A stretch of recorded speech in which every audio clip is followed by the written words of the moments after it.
What's going on, everybody? Today I got a bunch of miscellaneous items I got to tear apart for scrap. First item we got this bicycle rim.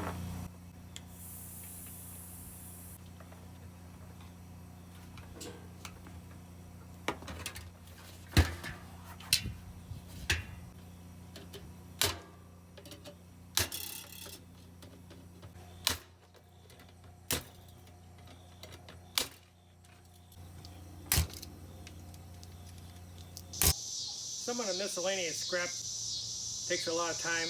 You don't get a lot of money. I understand if a lot of people don't want to scrap.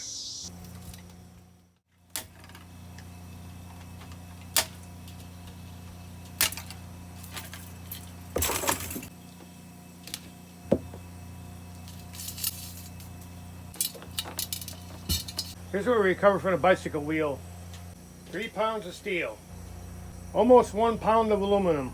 Next miscellaneous item is this electric motor off a washing machine.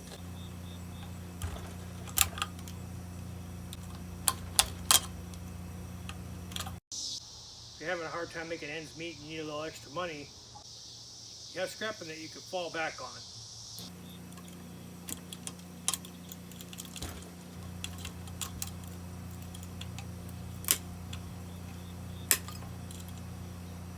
Now, I got a lot of people that make comments that it's not worth it, it's too much time for the money. If you think you're going to get paid by the hour scrapping, you might want to look for something different to make money.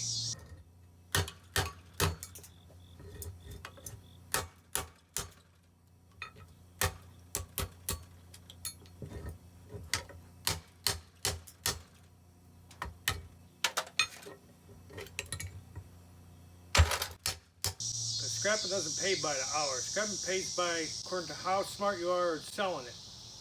You accumulate it. Now these smaller windings on the inside, these are copper. Sometimes they got it like that. Most of the time it's all aluminum. You accumulate $5 or $10 worth of junk a day.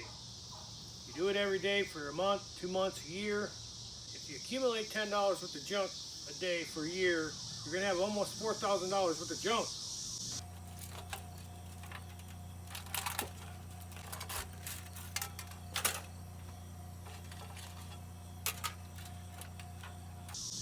Now, even to somebody that don't think it's worth it, I'm sure they'd be happy to take $4,000.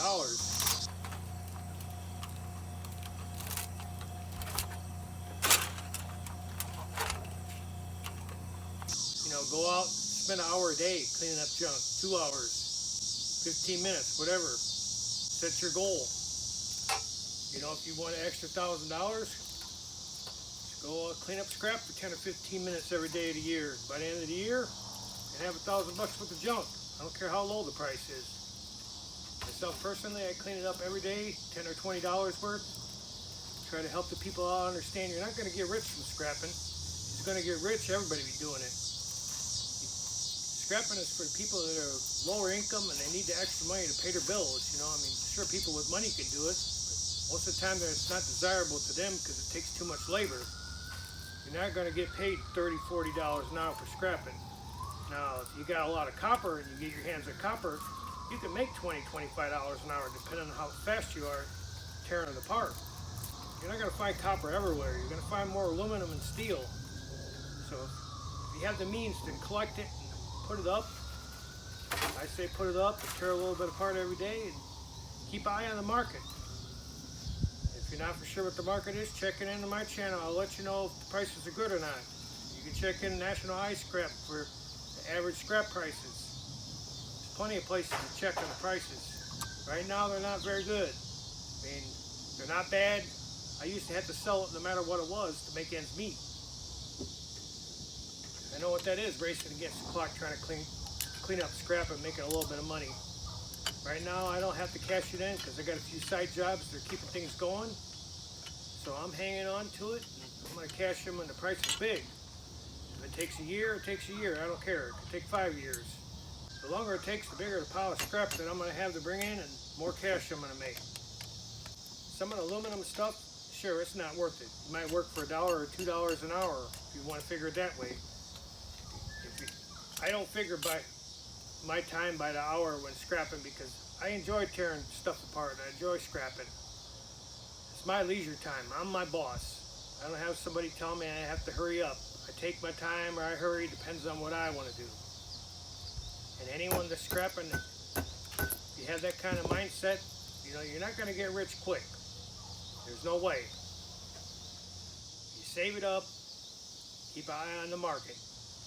You know, sometimes you got to bring it in because you have bills to pay. It helped me over the last 25, 30 years, pay a lot of my bills.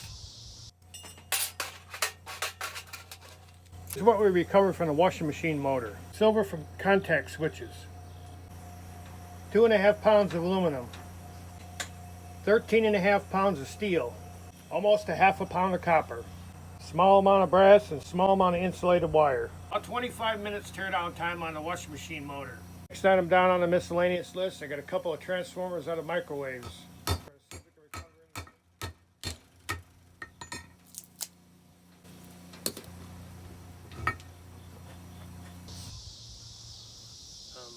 When the prices are down, you got to work harder for it. You make less money. But if you don't need to sell it, don't sell it. Hang on to it, wait for the prices to go up, and cash out at a big price. Don't give up, don't let people discourage you. There's going to be people telling you that it's not worth it. I got that all day long on comments, people telling me it's not worth it. Well, if they don't want to do it, I don't care. You know, I do it because I enjoy it. It helps get things off my mind. I like tearing scrap apart. I don't care if I get $1 an hour, 50 cents an hour. It doesn't matter to me. Because by the end of the year, I'm gonna have $6,000, $7,000 with the scrap. When I cash in and get $4,000, $5,000, $6,000, I don't want to hear somebody tell me it ain't worth it. They don't know what they're talking about. You beginners out there, don't let people discourage you. You know, they're less fortunate. They need the money. You know, they're having a hard time keeping a roof over their head. People that have money already, that are scrapping, all they're gonna do is go buy another big screen TV or a set of 24-inch rims for their $80,000 truck. I mean, somebody without money, they're going to take that scrap money and pay their bills and put food on the table. Be a friendly neighbor and help your neighbors out that are in need. At that, I hope this scrapping information has been helpful to you. Here's what we recovered from the transformers from the microwave. We got some aluminum wire, steel, a little bit of copper insulated wire. 17 pounds of steel, 2 pounds of aluminum wire, small amount of insulated wire.